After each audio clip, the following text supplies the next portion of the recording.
नमस्कार साथियों, मैं एमडी कुशवाहा स्वागत करती हूँ आप सभी का अपने YouTube चैनल सक्सेस टिप्स में।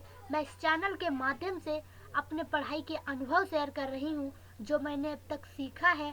तो चलिए बिना देर किए आप सभी को ले चलते हैं आज के टॉपिक की ओर। और इससे पहले मैं आप सभी से एक छोटा सा अनुरोध करूँगी कि कृपया हमारी वीडियो अच्छी लगे तो लाइक कर दीजिएगा, दोस्तों में शेयर कर दीजिएगा और चैनल को सब्सक्राइब जरूर कर लीजिएगा। बढ़ते हैं आज के टॉपिक की ओर। आज का हमारा टॉपिक है क्लास 10 साइंस का चैप्टर 3 धातु और अधातु। ये पार्ट 2 है। अब हम अब इससे पहले हम पार्ट 1 पढ़ चुके हैं जिसमें हमने कई सारी चीज़ें धातुओं के गुण, अधातुओं के भौतिक गुण और धातुओं का वायु में दहन करना, उसके बाद में उभयधर्मी ऑक्साइड, ठीक है, ये सारी चीज़ बहुत अच्छे से देखिए। और अब हम कुछ और मैन टॉपिक देखेंगे, मैन मुख्य बिंदुओं को देखेंगे। तो सबसे पहले हम देखेंगे, हमने देखा था कि जो धातुएं होती हैं उनका वायु में दहन करके क्या बनता है। तो हमें मिला था धातु जो है वह ऑक्सीजन के साथ अगर उसकी क्रिया होती है तो हमें धातु ऑक्साइड मिलता है। जैसे कि हमने कॉपर लिया था, एल्यूमिनियम लिया था, ठीक है, कॉपर की ऑक्सीजन के साथ करो तो कॉपर ऑक्साइड मिलता है, एल्यूमिनियम की ऑक्सीजन के साथ करो तो एल्यूमिनियम ऑक्साइड, यानी कि धातु ऑक्साइड, यानी कि एक धातु और ऑक्सीजन, धातु ऑक्साइड बहुत सिंपल है, ठीक है। उभयधर्मी देखा था, उभयधर्मी मतलब कि अम्ल क्षार दोनों से क्रिया करके क्या बनाता है, लवण जल बनाता है। और ये भी सीखा था कि जब अम्ल के साथ क्रिया करते तो क्षार के व्यवहार करते, कौन, धातु ऑक्साइड। और जब धातु ऑक्साइड क्षार के साथ क्रिया करते तो अम्लीय व्यवहार प्रदर्शित करते। और अब हम देखेंगे अधिकांश धातु ऑक्साइड जल में, यानी ज्यादातर धातुएं जल में घुलती नहीं, और अगर ये जल में घुलती है कुछ धातुएं तो वह क्षार बनाती है। जैसे कि यहाँ पे देख सकते हैं सोडियम है, सोडियम ऑक्साइड जल के साथ क्रिया करके हमें दे रहा है क्षार, सोडियम हाइड्रोक्साइड दे रहा है। क्या दे रहा है, सोडियम हाइड्रोक्साइड, यानी कि क्षार दे रहा है। और के यानी कि पोटेशियम ऑक्साइड, पोटेशियम ऑक्साइड जल के साथ क्रिया करके हमें पोटेशियम हाइड्रोक्साइड दे रहा है, यानी कि क्षार दे रहा है, ठीक है। तो धातुएं जल में घुलती नहीं, और अगर कुछ घुलती भी है तो वह हमें क्षार देती है, क्षार बनता है उनसे, ठीक है। पोटेशियम तथा सोडियम जैसे कुछ धातुएं इतनी तेजी से क्रिया करती है कि खुले में रखने पर आग पकड़ लेती है, इसलिए इन्हें सुरक्षित रखने तथा आकस्मिक आग से रोकने के लिए इसे केरोसिन तेल में डुबोकर रखते हैं। एक क्वेश्चन भी बनता है हर साल, हमारे क्वेश्चन बैंक में भी दिया जाता है कि मैग्नीशियम रिबन को साफ क्यों किया जाता है, क्योंकि जो मैग्नीशियम होता है, मैग्नीशियम है, ठीक है, वह तो जो मैग्नीशियम होता है वह ऑक्सीजन के साथ तेजी से क्रिया करता है, जिससे क्या होता है कि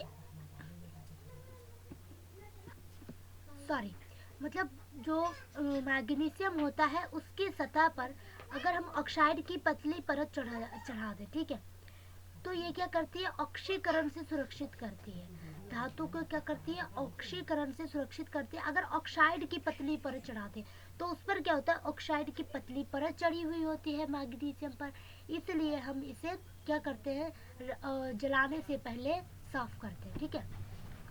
और कह सकते हैं कि आकस्मिक आग से रोकने के लिए से केरोसिन तेल में डुबोकर, मतलब पोटेशियम और सोडियम को, क्योंकि ये बहुत ज़्यादा तेज़ी से क्रिया करती है और खुले में रखने पर आग पकड़ लेती है, इसलिए इन्हें केरोसिन तेल में डुबोकर रखा जाता है। अगले कुछ ऐसी धातु जैसा मैग्नीशियम, एल्यूमिनियम, जिंक, लेड आदि की सतह पर ऑक्साइड की पतली परत चढ़ जाती है जो कि धातु को पुनः ऑक्सीकरण से सुरक्षित रखती है। जैसा कि पहले देख चुके, पहले हमने बताया कुछ ऐसी धातु जैसा मैग्नीशियम हो गया, एल्यूमिनियम हो गया, जिंक हो गया, लेड आदि गर्म करने पर लोहा, ठीक है, का दहन नहीं होता, लेकिन जब बर्नर के ज्वाला में चूर्ण डालते तब वह तेजी से जलने लगता है। मतलब कि ये इनका दहन नहीं होता, ठीक है, गर्म करने पर इनका दहन नहीं होता। जब धातुओं को मैग्नीशियम, एल्यूमिनियम, जिंक, ये धातुओं को जब हम गर्म करते हैं तो इनका दहन नहीं होता, और जब हम बर्नर की ज्वाला में लौहचूर्ण डालते, लौहचूर्ण, ठीक है, ऐसे लोहा का दहन करने पर हमें सॉरी गर्म करने पर लोहा का दहन नहीं होता, लेकिन जब बर्नर की ज्वाला में लौहचूर्ण डालते, क्या डालते, लौहचूर्ण डालते, तब वह तेजी से क्या करता है, जलने लगता है। सिल्वर और गोल्ड ये बहुत ज्यादा ताप पर भी ऑक्सीजन के साथ अपक्रिया नहीं करते। क्लियर है? अगले देखते हैं। अगले अब आता है एनोडीकरण। एनोडीकरण को हम संक्षिप्त में कह सकते हैं कि एल्यूमिनियम पर मोटी ऑक्साइड की परत चढ़ाने की प्रक्रिया। एल्यूमिनियम पर मोटी ऑक्साइड की परत चढ़ाने की प्रक्रिया, ये हम कह सकते हैं।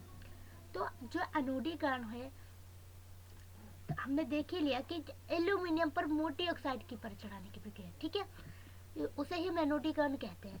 तो वायु के संपर्क में आने पर जो एल्यूमिनियम है उस पर ऑक्साइड की पतली परत का निर्माण होता है। मतलब कि जब एल्यूमिनियम वायु के संपर्क में आती है तो वह ऑक्साइड की परत बनाती है। एल्यूमिनियम ऑक्साइड की परत इसे संक्षारण से क्या करती है, बचाती है। परत को मोटा करके इसे संक्षारण से अधिक सुरक्षित किया जा सकता है। एल्यूमिनियम की एक साफ वस्तु को एनोड बनाकर तनु सल्फ्यूरिक अम्ल के साथ इसका विद्युत अपघटन किया जाता है। एनोड पर उत्सर्जित ऑक्सीजन गैस एल्यूमिनियम के साथ अपक्रिया करके ऑक्साइड की एक मोटी परत बनाती है। देखिए कह रहा है कि एल्यूमिनियम ऑक्साइड की परत इसे संक्षारण से बचाती है। परत को मोटा करके इसे संक्षारण से अधिक सुरक्षित किया जा सकता है। एल्यूमिनियम की एक साफ वस्तु को एनोड बनाकर, कौन सी साफ वस्तु को एनोड बनाकर क्या करते हैं, तनु सल्फ्यूरिक अम्ल के साथ क्या करते हैं, विद्युत अपघटन करते हैं। क्या करते हैं, विद्युत अपघटन करते हैं। और एनोड पर उत्सर्जित ऑक्सीजन गैस एल्यूमिनियम के साथ, जो एनोड पर ऑक्सीजन गैस निकलती है, उत्सर्जित होती है, उसे हम क्या करते हैं, एल्यूमिनियम के साथ क्रिया करके क्या करते हैं, ऑक्साइड की मोटी परत बनाते हैं। और ऑक्साइड की परत को आसानी से रंगकर एल्यूमिनियम की आकर्षक वस्तुएं बनाई जा सकती है। आप जानते हैं कि एल्यूमिनियम की कई सारी वस्तुएं बनाई जाती है, ठीक है, बहुत ज़्यादा काम में यूज होता है हमारा एल्यूमिनियम। अगले देखते हैं, अगले धातुओं की जल के साथ अपक्रिया। अब हम देखेंगे धातुओं की जल के साथ अपक्रिया। तो धातु जल के साथ अपक्रिया करके हमें धातु ऑक्साइड प्लस हाइड्रोजन देता है, ठीक है। अब धातु जल के साथ अपक्रिया क्या, धातु ऑक्साइड बनाता है। और अगर हम धातु ऑक्साइड की जल के साथ अपक्रिया करके कर दे तो ये धातु हाइड्रोक्साइड बनाता है, ठीक है। यानी कि धातु ऑक्साइड जल में क्या होता है, घुलनशील होता है। जल में घुलकर ये धातु हाइड्रोक्साइड प्रदान करते हैं। धातु हाइड्रोक्साइड यहाँ पे आ गए, यानी कि क्षार, तो ये क्षार प्रदान करते हैं, ठीक है। अब हम देखेंगे धातुओं की जल के साथ अपक्रिया हमने सिंपली देख ली। अब हम देखेंगे कि जो धातुएं हैं वह ठंडे जल के, देखिए धातुएं जो है ठंडे जल के साथ अपक्रिया करती है प्लस गर्म जल के साथ और वाष्प के साथ। तो हम देखते हैं कौन सी धातुएं ठंडे जल के साथ, कौन सी धातुएं गर्म जल के साथ और कौन सी धातुएं वाष्प के साथ। तो ठंडे जल के साथ पोटेशियम और सोडियम जैसी धातुएं ठंडे जल के साथ तेजी से अपक्रिया करती हैं। सोडियम तथा पोटेशियम की अपक्रिया तेज तथा क्या है, ऊष्माक्षेपी है। इससे उत्सर्जित हाइड्रोजन, मतलब कि इससे जो हाइड्रोजन गैस निकलती है वह तत्काल क्या हो जाती है, प्रज्वलित हो जाती है। क्या हो जाती है, प्रज्वलित हो जाती है। देखिए यहाँ पर पोटेशियम है प्लस जल है, उसके बाद में क्या बना रहा है, पोटेशियम हाइड्रोक्साइड और H2 निकल रही है, हाइड्रोजन, ठीक है, हाइड्रोजन का उत्सर्जन हो रहा है और उसमें ऊर्जा।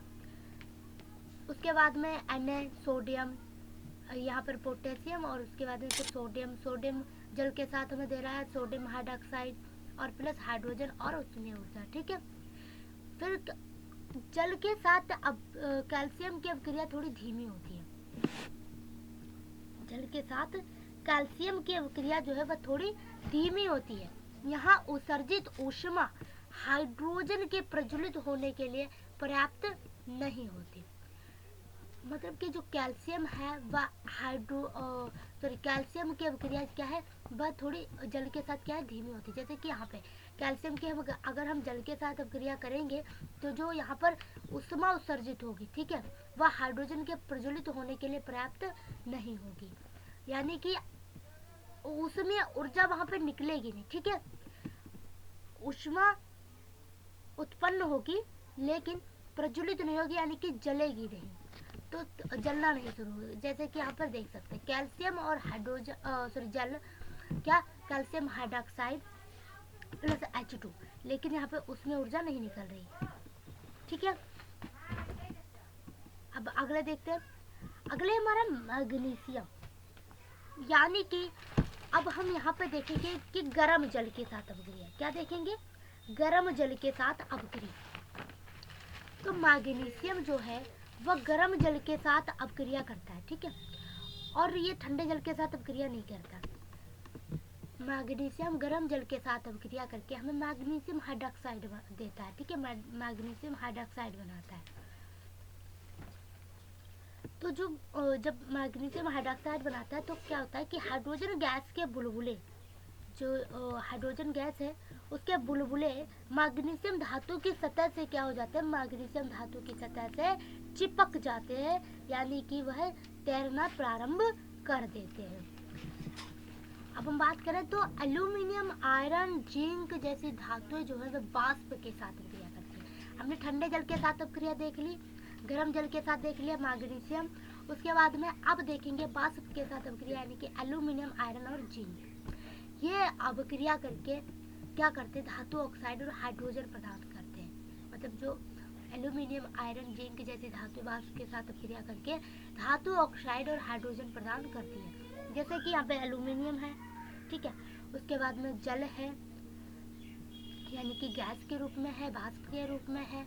यहाँ पे जी दिया गया सिंबल Al2O, मतलब कि सोडियम एल्यूमिनियम ऑक्साइड और प्लस हाइड्रोजन। क्या बना रहा है, एल्यूमिनियम ऑक्साइड। एल्यूमिनियम क्या है, एक धातु है, ऑक्साइड बन रहा है, यानी कि धातु ऑक्साइड बन रहा है। हाइड्रोजन इधर बन रहा है, वो तो समझ ही जाओगे। तो एल्यूमिनियम ऑक्साइड और हाइड्रोजन बना रहा है, ठीक है। अब हम बात करें तो लेड, कापर, सिल्वर, ये जो धातु और गोल्ड, ये धातुएं जल के साथ बिल्कुल भी अपक्रिया नहीं करती, ठीक है, किसी भी प्रकार की। ना तो ठंडे जल के साथ अपक्रिया करेंगी, ना गर्म जल के साथ अपक्रिया करेंगी, और ना ही वाष्प के साथ अपक्रिया करेंगी। तो इसमें हमने फिर से कुछ मेन पॉइंट देखे एंड आप लोगों को समझ में भी आए होंगे। और अगले अभी हम इसी तरह पार्ट 3 में भी आप सभी से अगले की चीज़ें जो है वो डिस्कस करेंगे, ठीक है। मिलते हैं अगली वीडियो में। इससे पहले मैं आप सभी से फिर से एक रिक्वेस्ट करूँगी, कृपया हमारी वीडियो अच्छी लगी हो तो लाइक कर दीजिएगा, दोस्तों में शेयर कर दीजिएगा और चैनल को सब्सक्राइब जरूर कर लीजिएगा। धन्यवाद।